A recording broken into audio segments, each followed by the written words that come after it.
Right, let's all play.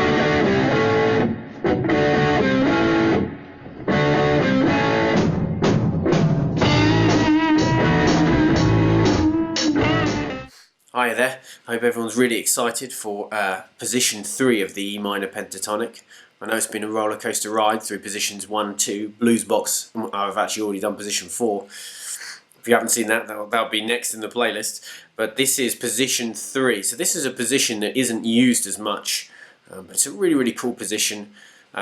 Yeah, in terms of where the root notes are, is just a bit unusual. Those are the 2 root notes there, the E note down there and obviously another E note up the top there. Yeah, let's have a little run through it. So, root note in this case is going to be on the 7th fret A string, okay? This is E, obviously an E. And that's the root note, and that's where we're going to start this scale from.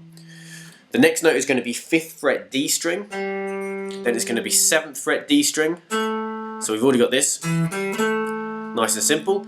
Then excitingly, we're going to move to 4th fret on the G string, then up to 7 on the G. Then it's going to be 5 on the B, which is our root note, our E note. And then it's going to be 8 on the B. And then on the E, we're going to play 5 and then 7. Then we go back down, so it'd be 7 there, then 5 on the B string, 8, 5, then on the G, 7, 4, then on the D, 7, 5, and then back to our root, 7. Then we're going to keep going backwards and keep getting lower in pitch. We've got 5 then on the A string, and then 7 on the E string, which is a B note, and then we've got 5 also on the E string, and then we're going to work our way back up. 7 on the E, 5 on the A, back to our root. That's how we play it through.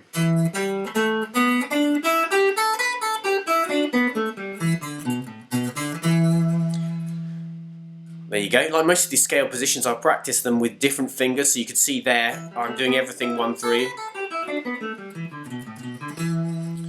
Which is quite common to do because it just feels very, very comfortable, but you could also practice it by doing 1-3 here and then 1-4. And you could even go 1-2 to 1-3. All of those are useful at times, it just depends what kind of lick you're playing. So you are actually, when you're playing this, just to give you a little bit of an example, this is your minor third. So if you're playing in a blues in E,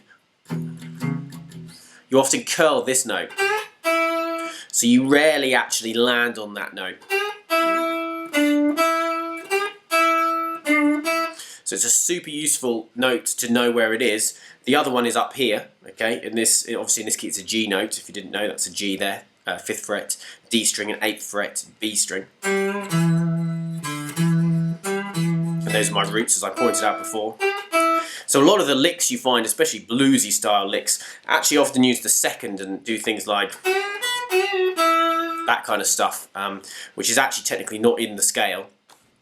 So sometimes people get a little bit confused with this and think it's there, but it actually should be there for the proper scale. And obviously if you're playing in E minor, well, you don't need to do any curls or anything, it sounds really, really nice. And again, similar to the lick I did before, have a little go at this one, where I'm going to go up the lick in a 5, and then another 5, then I'm going to do a 6. Then from there, I'm going to start right at this A note, I'm going to go up in 6s. Then one more. Curl that note. I didn't really do much of a curl, it should have been a bit more. So I'll just play through it again. 5, 5, 5, 6, and then we start again. 6. Then instead of going back to, you'd think to go to there on the 5th fret, I'm actually going to go to the 7th fret on the D string. And there you go, it's a little lick in at E for you to have a little bit of a go at.